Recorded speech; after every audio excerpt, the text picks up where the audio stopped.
Hello.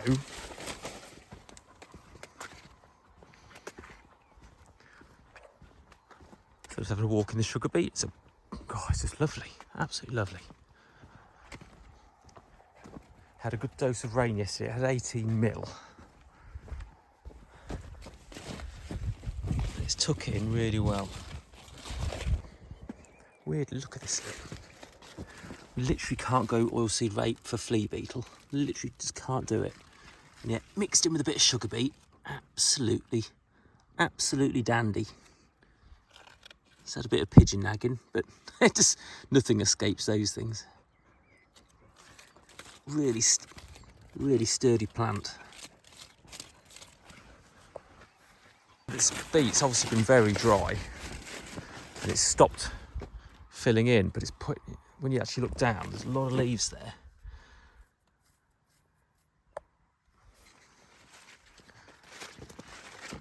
So it's obviously putting the energy somewhere else. I don't want to pull one up because I don't like wasting them. But it's getting a nice plant into there.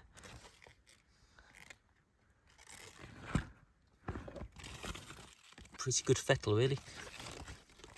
But then there's a little baby, what do you call it, a ladybird there. Is that the larvae of a ladybird? Can't remember now, I'll have to look that up.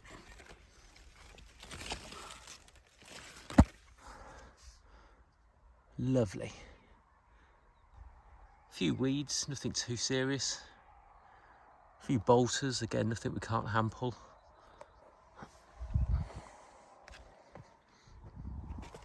So this is that field I had in the video when we started cultivating. There's a fat hen there.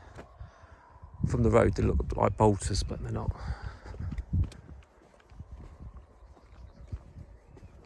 A few misses, but nothing out of the ordinary. Yeah, they'll bulk up a bit now with that rain. It's really ready for it. Another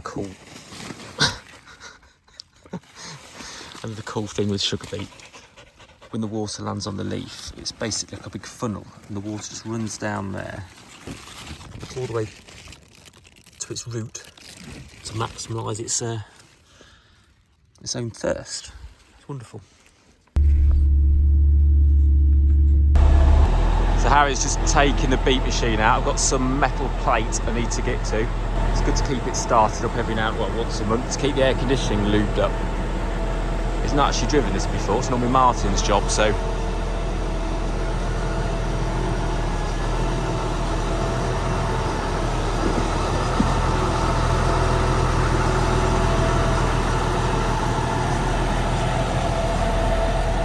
Just got to direct him a bit.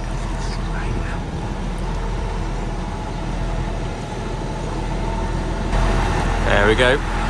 It's the steeler once, just over there.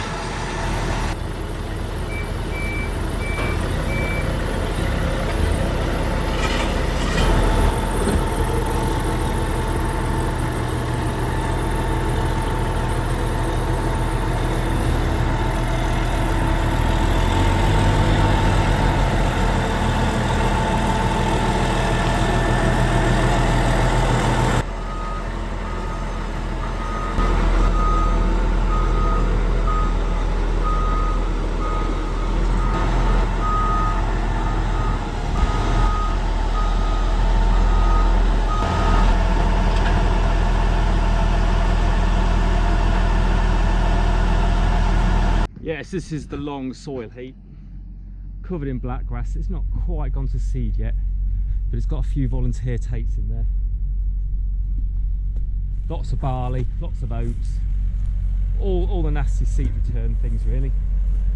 So I'm just pulling the top off, making it just flat enough to get the dig on here so I can get up here and turn it, because it likes working, well, diggers like working downwards as opposed to upwards. Yeah, this one looks a bit sorry for itself. It really does need a good deep power wash, but we're saving this for tracking in some hardcore in a shed floor, because I can't track in with this one. It's this sort of a bit of a negative, but there's positives and negatives to having rubber boot tracks. The main thing now, we can run on concrete guilt free and get around the yard and stuff, whereas tracks are just a bit cringe for that. actually I'm pleased I've got rubber tracks. But yeah, for tracking in hardcore, can't beat steel. So I'm just going to pull this top off and get on top here.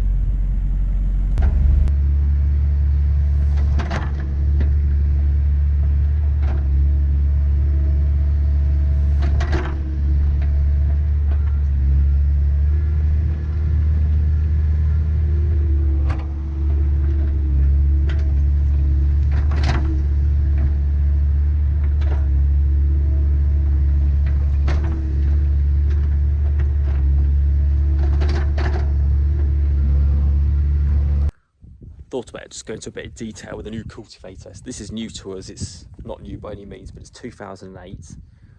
It's 2 years older than our existing Sumo Trio, which has been on the farms from the start. We pulled this with a Cat Challenger 55 and it was brilliant pairing in those days. Now we're on a 765, but this will go under the tractor. It's been in Les Carter's yard at Pinchbet for about 6-7 years, and I bought it because, to be honest, I felt sorry for it. It was mint when it went there, and it was just sort of getting grown over by shrubbery. And I thought, well, I'll give it a second chance. So yeah, a few jobs to do, not many. It needs a few hydraulic pipes, and got these leg scrapers. These are off the packer, and a few were damaged pulling out of the brambles, so I've got them to weld up. I've done that one to see how easy it was. It wasn't too bad, but yeah, good machine. So I'm presuming you just run these shallows to get a good boil. I've got a few points off, so I was trying to match it up in the catalogues. All the bearings are fine. Might need a bush on the front, but apart from that, not a lot to do. Paint's not particularly amazing, but for what I paid for it, I'm not worried. Going to the rear, it's got 5 what do you call it, hydraulic reset legs. You can see that, and a bit of a weird position where they're not up or down. We didn't realise when we floated the oil when we took it off what was happening here, but yeah, nice low draft legs, which I like. Simple to change the metal out. Again, that's good. I don't mind. I personally don't mind legs wearing thin here, because thinner it gets, lower draft it is to pull, and lower draft is lower fuel. Again, quite easy to set the depth, so you could run shallow or deep. It depends what the spade reveals on the day. Yeah, I'm chuffed with it. And frankly, for what I paid, if it's not ticking our boxes, we'll sell it again. But this one's here to stay. It's been brilliant. I mean, I've pulled out 22-foot bog oaks with this, and it's just fantastic.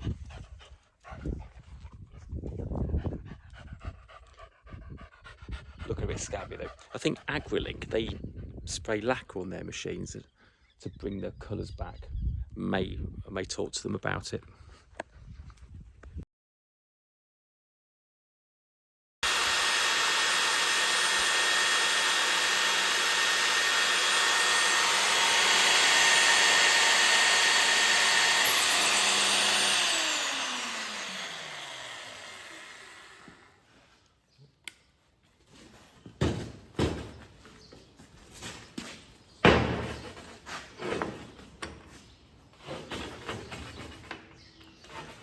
So what we're doing, we're making some crossings to cross a road to get water to the other side of the road.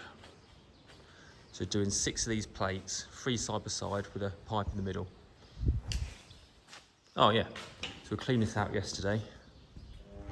Moved the steel rack from there to here. Yeah, all right.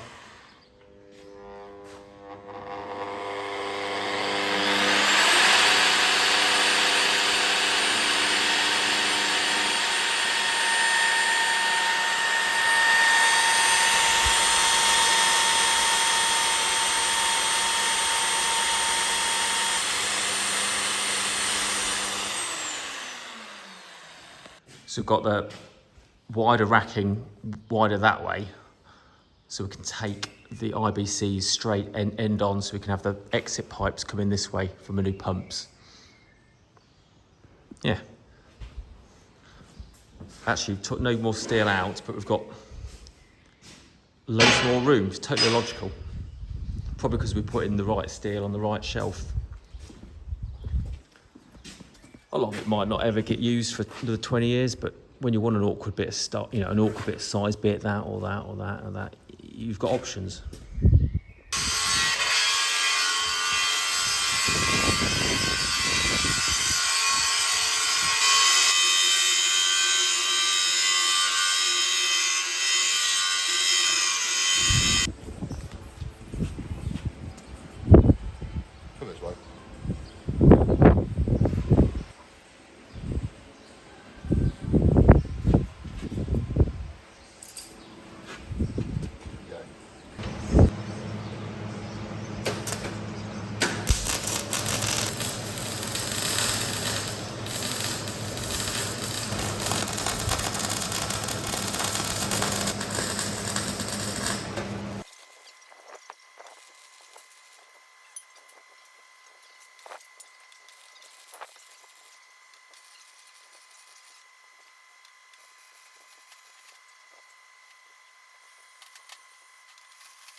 So these are nylons for this Kverneland scraper.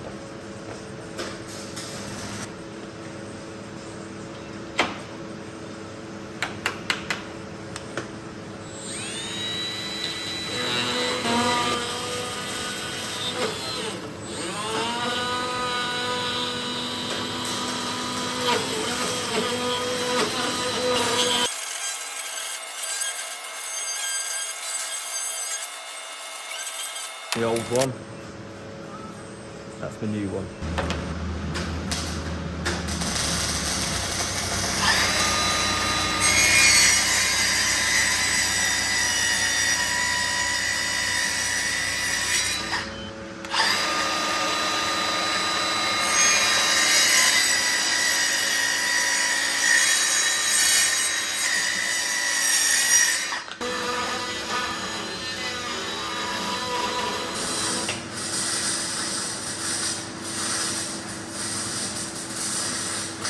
Well, I'm going to weld this little bit of plate on here, like so, and then I can bolt the leg shank back on, build that up a bit, put a new nylon on, good to go.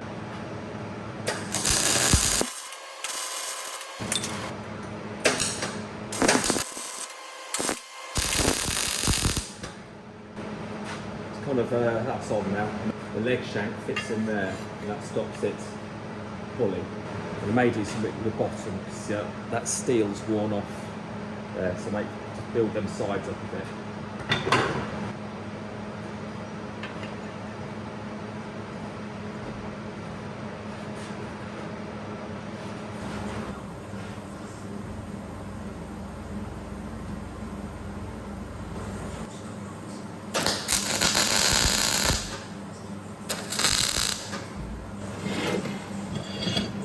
Oh, yeah.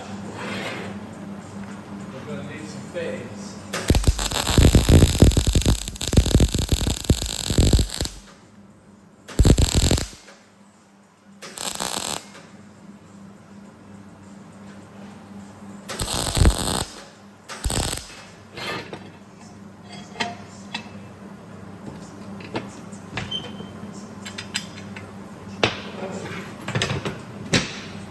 So hello, I am with the digger. I've been in, well, all this last week in the evenings, turning this soil heap with a digger because This was the wet, plummy soil from the potato grader. There's the dog just run by. And it needs some air in it, so it's all, I mean, this was put here and it was just like a big mud snowball.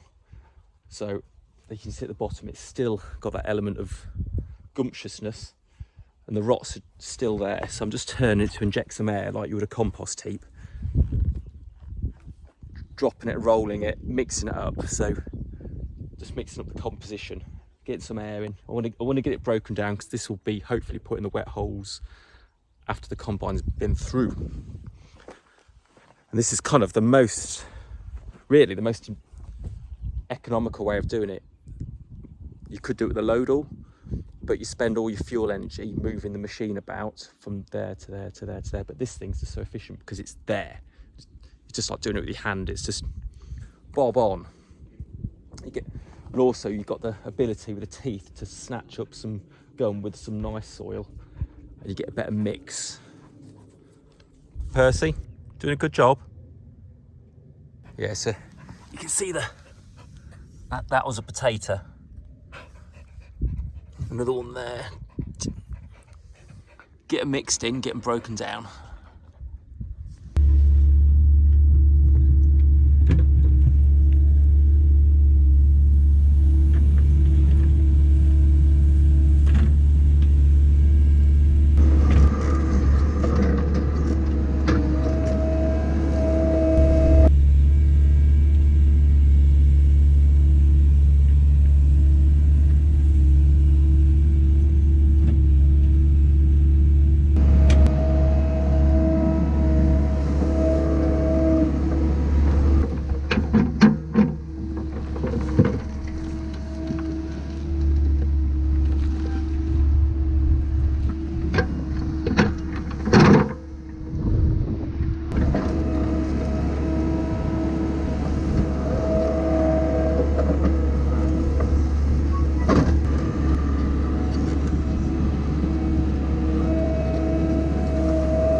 So I'm in the peas. I've not been in here for a week or two. Where they're good, they're really good. Really happy.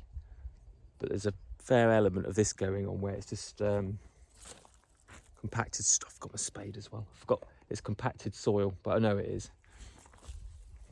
Compacted by water. I'll just walk into the better stuff. There's a lot of pods. Let's come down here. 1, 2, 3, 4, 5. Pods are full of peas. Looking quite good where they're good. Looking quite poor where they're poor. But in the main, the field looks pretty damn nice. I'll just flip it round. That's the dog puffing about down there. It's not me. Yeah, I mean, this is 60 acres. Generally pretty good, but there's just an element of that sort of malarkey.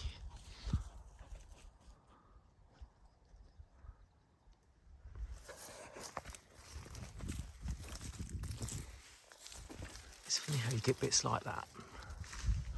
No rhyme or reason. There's a few bits, but you can see they've been nipped off by pigeons, flattened it down. This banger's been doing a good job in here. It's one of those Spaldings ones, and it's the first year we've actually had bangers work. You just don't get these gaps.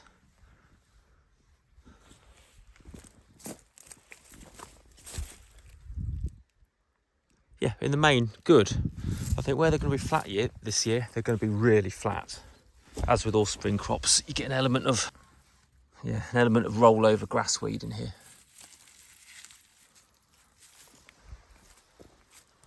What a beautiful evening. This is Sunday night in early July. Again, you can see every blooming wheeling. That's from the NZ tractor tire wheelings. And that was only on at a 12 PSI. I suppose I should eat one. Kind of crack this open with one hand.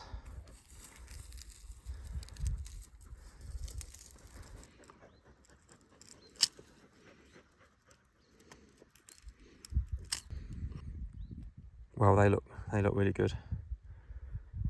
So we do monitor for pea moth. I think it's been okay so far. There we go. Beautiful.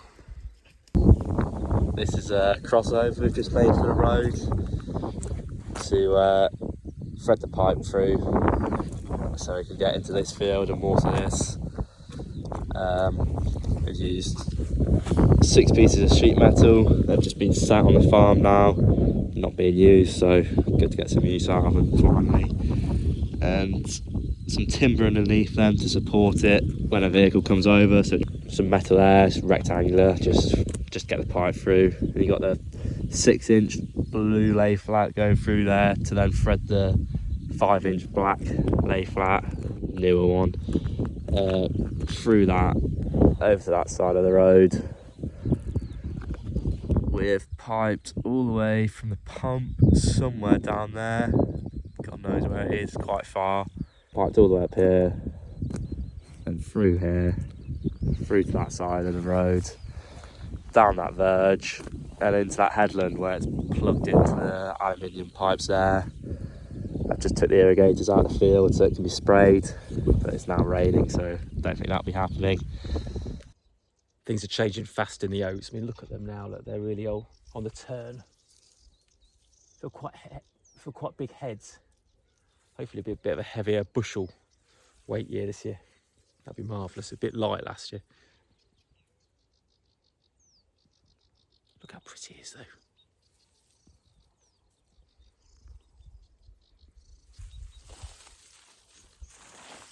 So that one, that's a wild oat, if you don't know.